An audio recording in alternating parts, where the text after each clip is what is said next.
I'm so curious then, we'll talk about Dak in a second, but you talk about confidence and how that injects into a player's personality. Looking at Baker Mayfield now, years ago when he was out there and he was cocky and brash, people were saying, he's cocky, he's brash, he's not ready for this.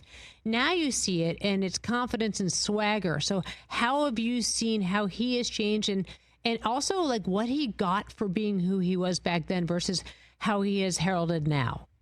Well, and it's an interesting point that you say how Baker has changed. I myself personally look at the perspectives we put on Baker that's changed. You see what I mean? Baker had that same mentality coming into Cleveland. But okay, now lifting Cleveland up and getting Cleveland there was a hard chore.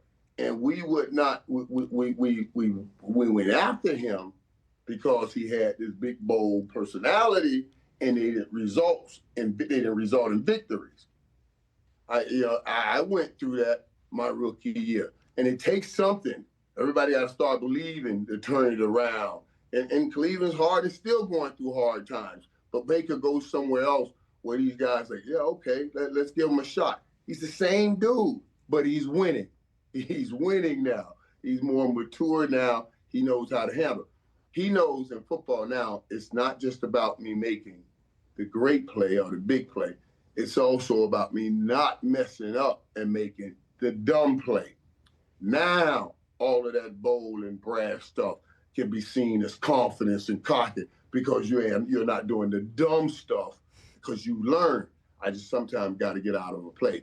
But he's right there. And you give him the players he has, and that young kid, I love Mike Evans and Chris Godwin and all of that, but that Emeka, boy, hey, I used to have rules when I was playing with Troy. I used to say, when Troy throw, I'd go. My job is not ever to let them find out somebody else can grab these passes from Troy like me, and they can pay them way less than me. That's going to be a problem. You see what I'm saying? And Emeka right now, boy, he's stating his case to be that big-time next receiver in the NFL. He is indeed. All right, before I let you go, I'll go back to that Stephen A. calling Dak MVP candidate. What do you think of that?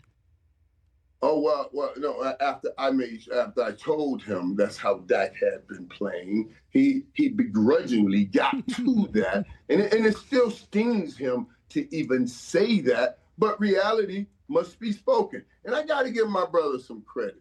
Sometimes it's hard to look the truth in the face and then speak it. You know what I mean? Look at, I don't even do politics. So I'm going to stay off that analogy. You know what I'm saying? I was about to do some politics here, but I'm going to stay off that analogy just to keep it down the middle. But yeah, I appreciate him acknowledging how Dak is playing, and he really is. I also see something in George Pickens. I think George Pickens he's a phenomenal talent. But moving from number 2 to becoming a number 1 receiver is not an easy thing. And he stepped in and he's made some plays. And I think he's still not anywhere near his ceiling, as far as the plays he makes. And you get Dak, George Pickens, Flournoy doing what he's doing. Now you add CeeDee Lamb back to that when he gets healthy. That's scary. And Dallas can have a shot at doing it. It's just that they got to be scoring 35 to 40 points a game unless the defense shows up like it showed up last week, but we can't, expect that right now.